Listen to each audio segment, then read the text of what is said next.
Well, I stand here before you today because I believe that God has taught me some ideas about life and love, and Dr. Ken was gracious enough to allow me to share it with you.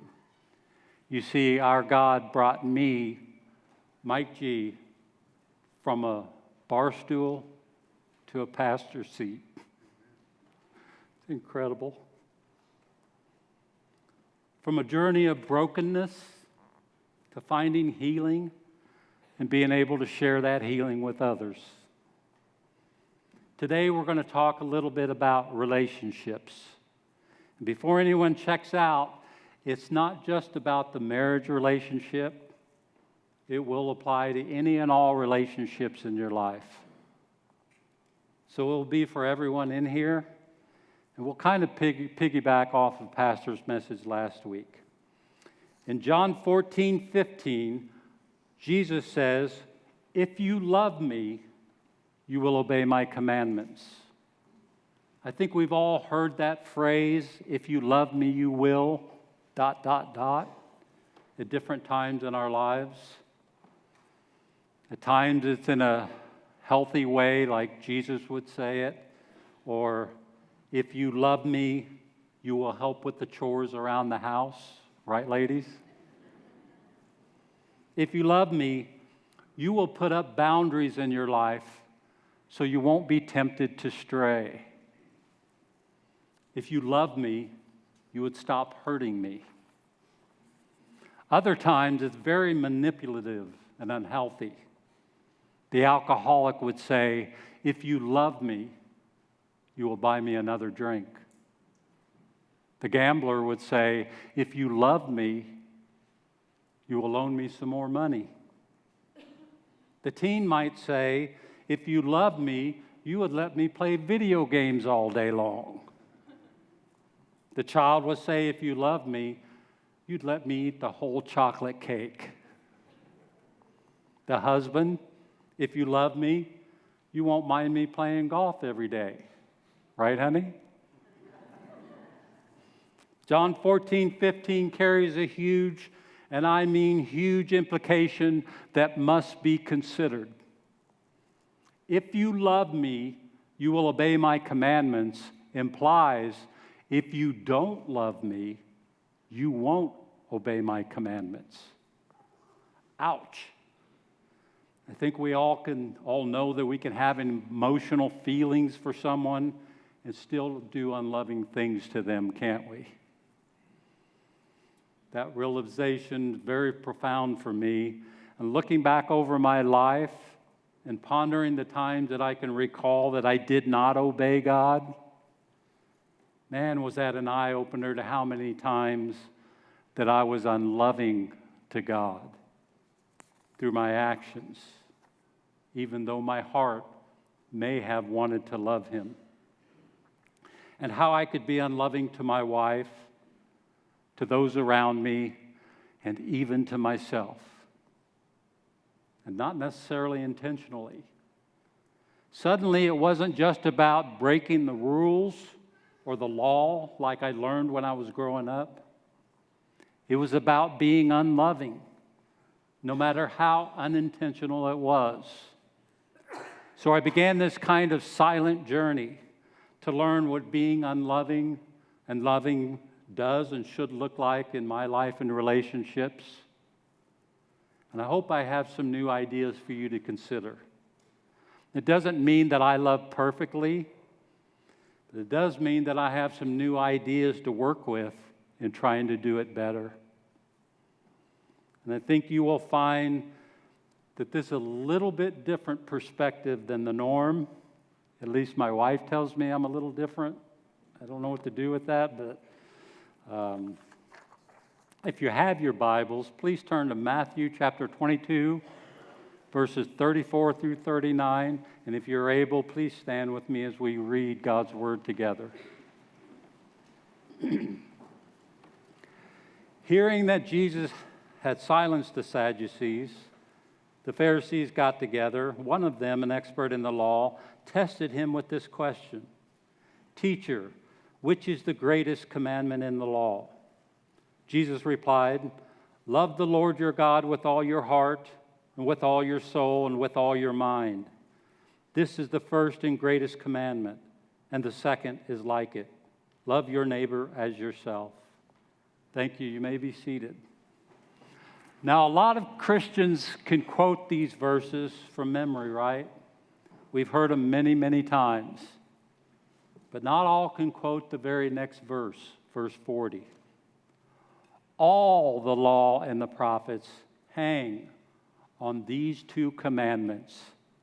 You see, everything the law was meant to convey, everything the prophets wanted us to know, is summed up in loving God and others as ourselves. Doing life in the kingdom has now been given a brand new context in which to operate. Loving God and loving others as yourself. If the kingdom now operates under this new umbrella of love explaining the law, don't you think it's imperative to understand what love means?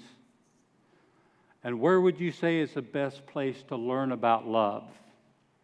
From God, right? From the Bible. 1 John 4:8 says this, whoever does not love does not know God, because God is love. Love is who He is. It's what He is. And shouldn't the best ideas about how to love appropriately come from Him and not the world? I believe most people want to love well. The problem is in their definition of what love is and what it looks like in our relationship with God, those around us, and even with ourselves. If we are going to love like Jesus, don't we need to learn what His definition of love is? Not so much what we've learned, what it means from our experiences in this world. The Bible uses mainly two words for love. Most of you have probably heard them. Phileo and agape. Phileo is a love of the heart and the emotions. Many think it means brotherly love, but that comes from a compound word, Philadelphia, which is a compound word for philo and adelphos. It literally means an emotional love for your brothers and sisters. That's where they get the brotherly love from. Phileo love is a love that you feel in the heart. It basically is what it is at any given moment, but it's not so easily controlled, and it can vary with circumstances. It causes us to engage or to disengage in relationships according to how we feel, our emotions. It can be very helpful in relationships of all kinds, or it can be detrimental to making sound relational decisions. Some stay in abusive relationships because of their heart love, phileo, for another.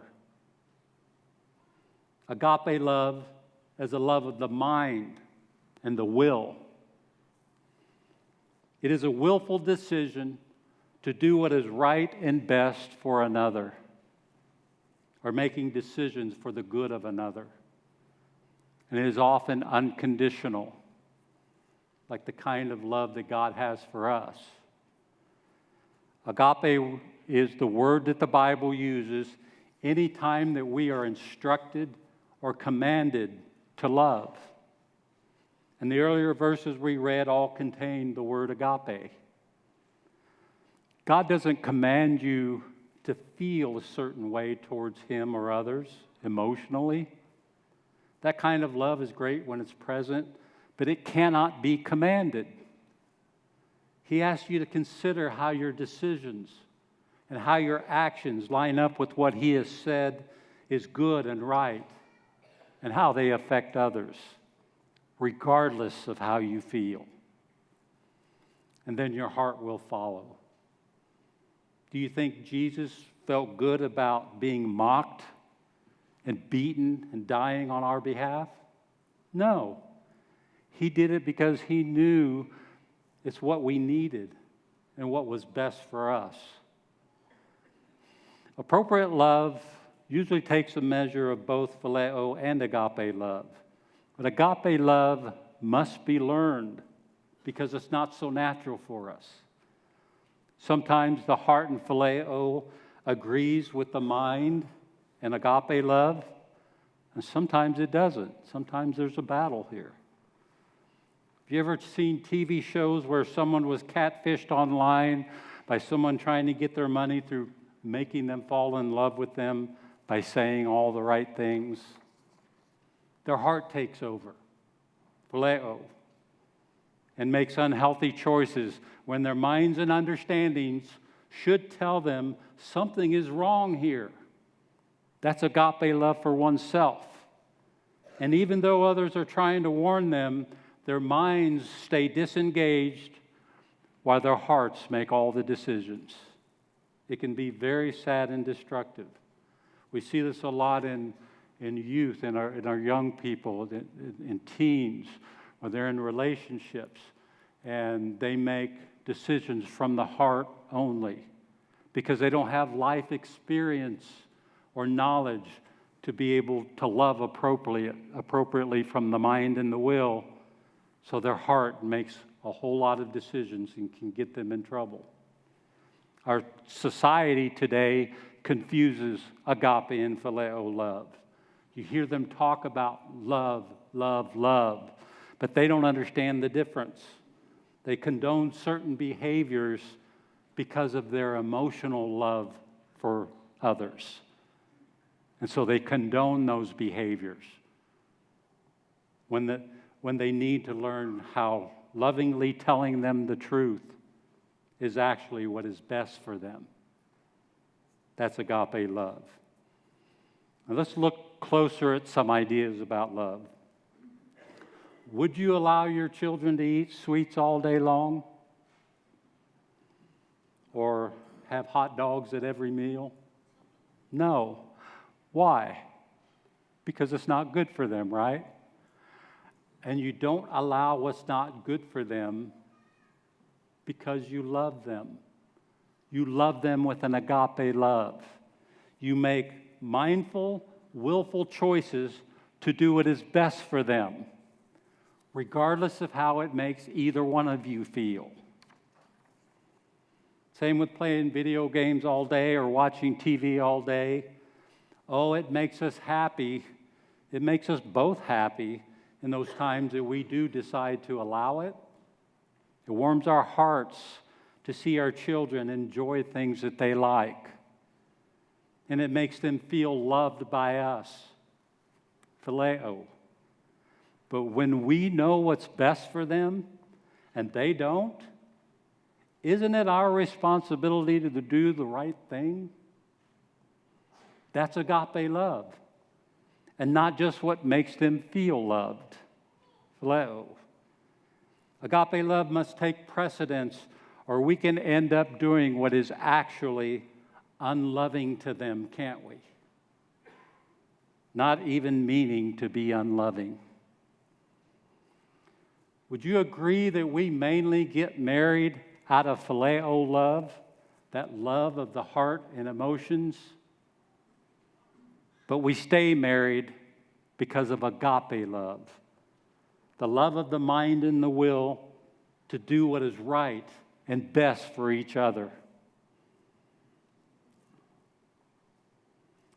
Because the heart and emotions, they go through highs and lows, don't they?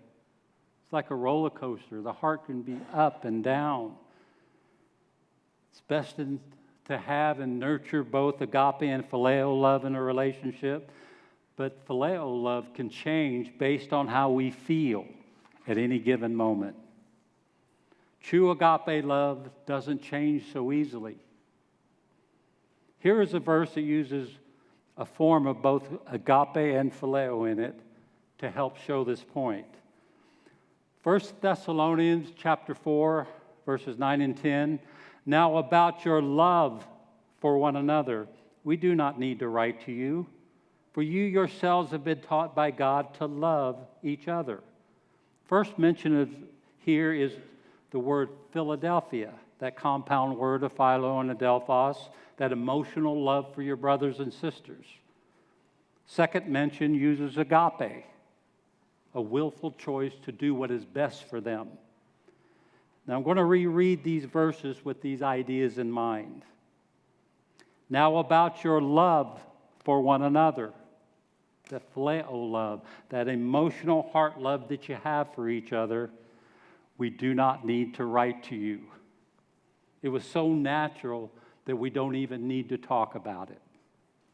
For you yourselves have been taught by God to love each other. Agape. You were taught by who? God. To have agape love for each other. To make willful choices to do what is best and right and godly for each other. They didn't need to write to them about their phileo love. It was happening naturally. They wanted to urge them or spur them on in their agape love for each other. Now, I hope that you're beginning to see that you can have emotional feelings for someone, phileo love, and actually not do the loving thing for them, agape love. Now, I want to look closely at what it means when we don't make willful choices for the good of God or others or even ourselves, that agape love. You all seen a dartboard. There's a game in darts. If you get a certain amount of bullseyes first, you win. That little round bullseye in the center is the mark that you're aiming for, right? Anything outside of that center bullseye is missing the mark. You've missed the mark. There's a New Testament Greek word that the literal translation is missing the mark. It's called hamartia. Hamartia is the word the translators translated sin. What is the mark in our faith? The mark is loving like Jesus and how he teaches us to love in his word. Loving God and others as ourselves. Agape love, that's the mark. To make decisions that are best for God, for others, and for ourselves, not based on how we feel. That's agape versus phileo. Now, if everything in the kingdom now comes under the new context of loving God and others as ourselves, then wouldn't you agree that it's not so much about not breaking laws, the Old Testament standard, and has matured into learning how to love God and others appropriately, the New Testament standard? Oh, we still need rules and law, don't we? They teach us how it looks to love God and others appropriately when we are new or immature in our faith. And it shows us when we have violated the law of love. But hopefully we mature in our understanding to the point that we are following the rules naturally because we want to love appropriately.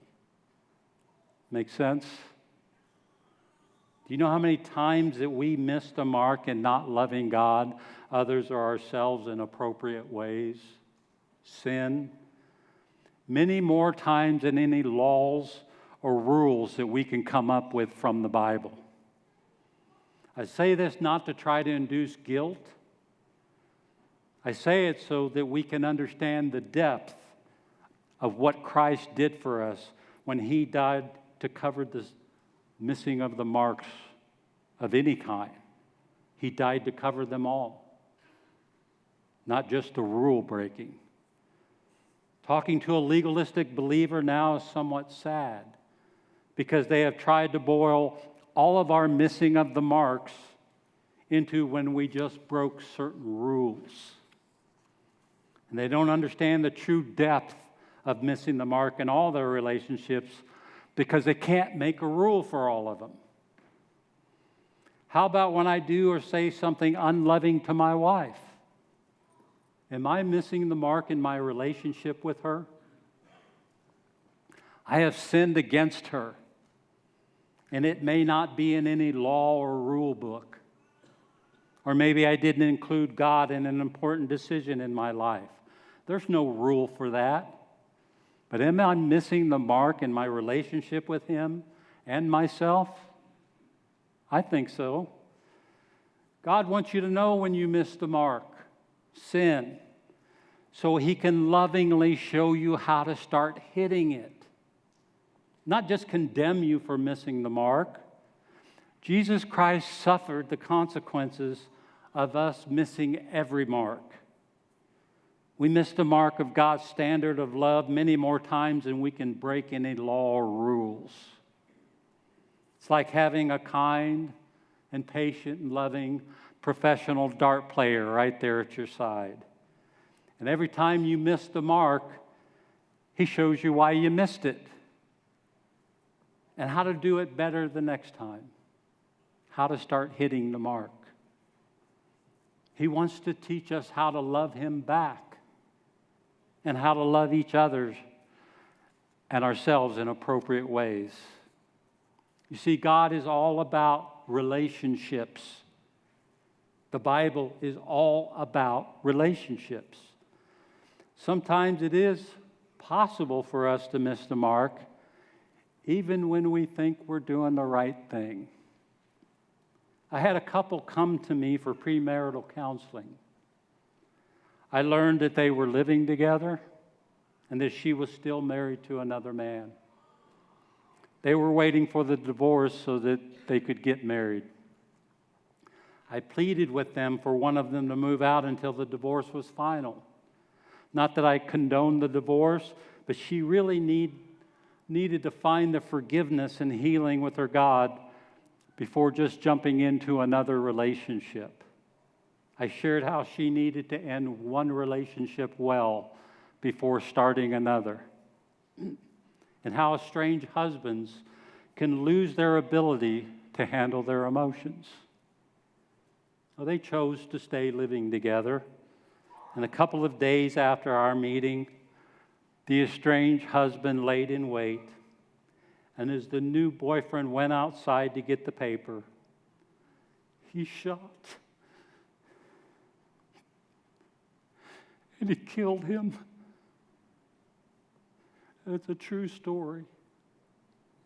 They believed that they were doing the right thing for themselves and for each other. But relationally, they were out of bounds with God, with those around them, and even with themselves. And they paid a very heavy price. I've talked to men after they've had affairs on their wives and asked them to look at her in the eyes and tell her why she can believe it won't happen again. And here's some of the answers that I've heard. I don't want to lose you. I don't want to be alone. I don't know what I would do without you. The right thing for the wrong reason. And I have to interrupt them and keep them from burying themselves any further and from hurting her anymore.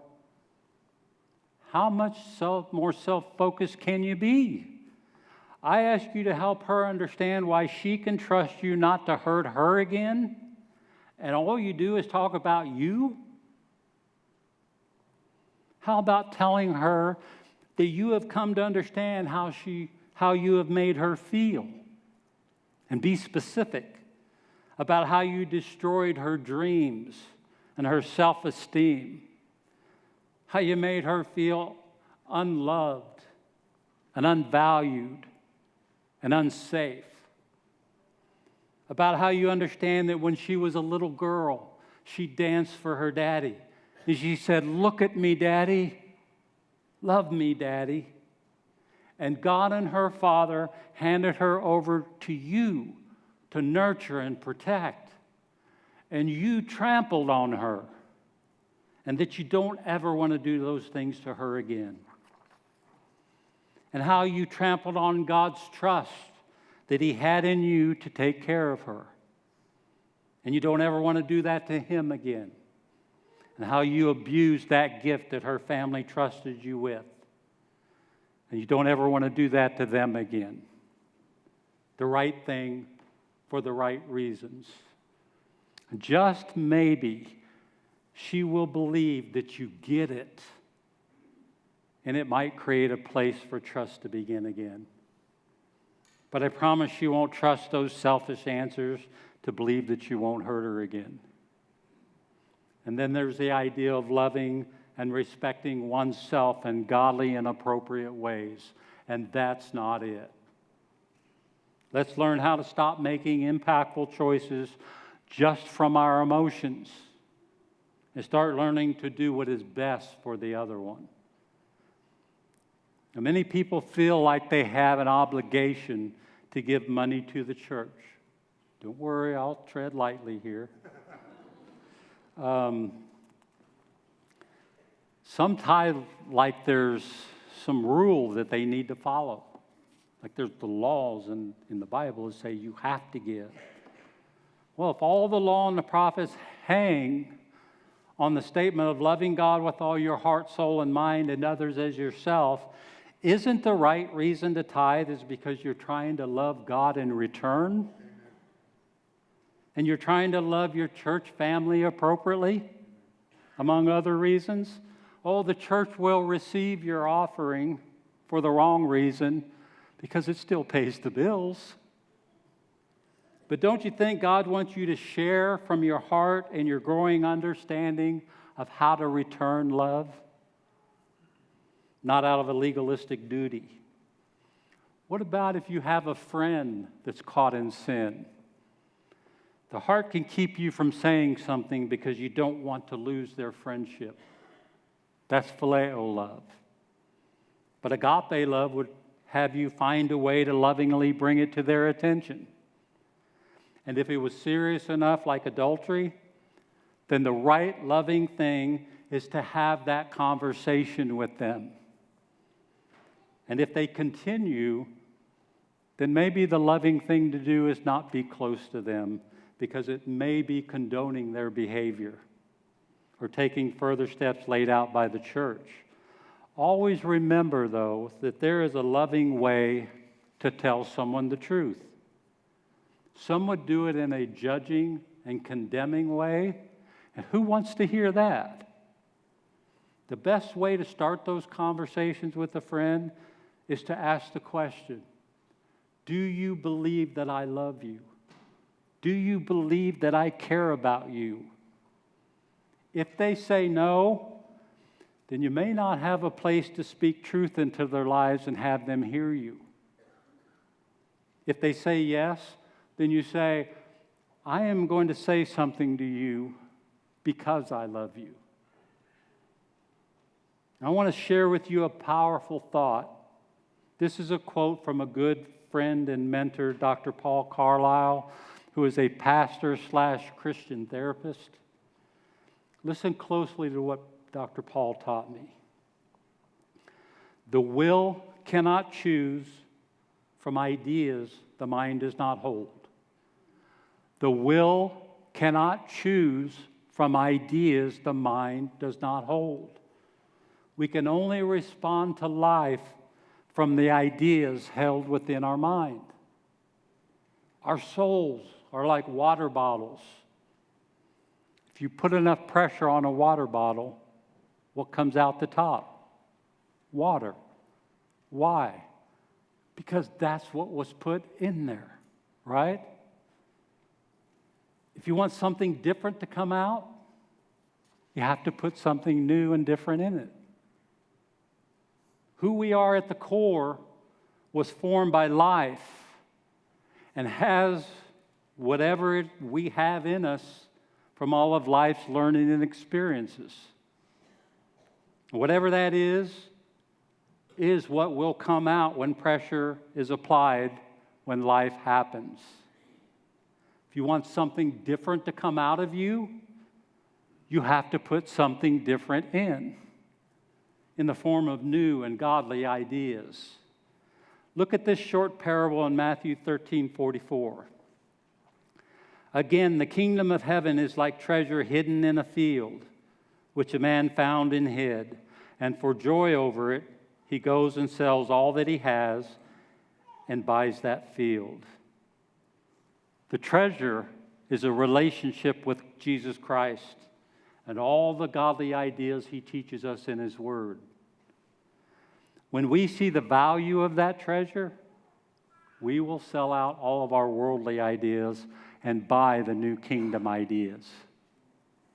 Listen closely to your pastor when he preaches.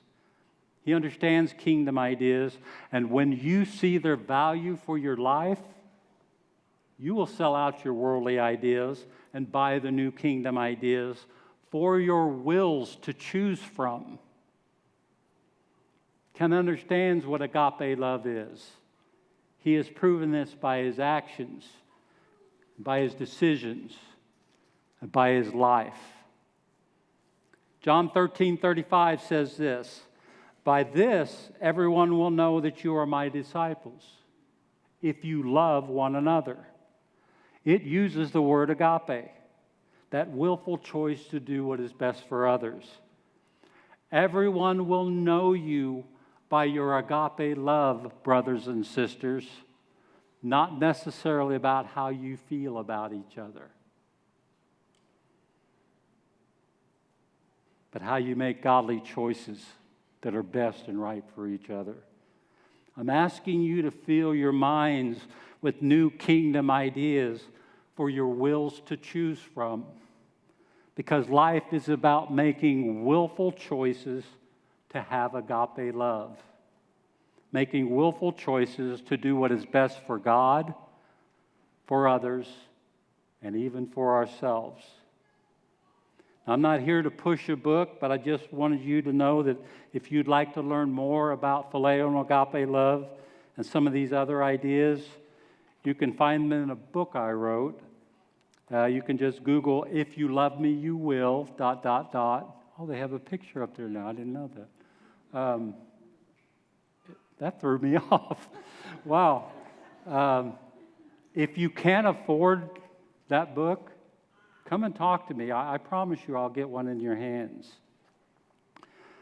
It has been such a blessing to be with you today, to look at you all from this point of view, and to meet and see some people from other service in my family.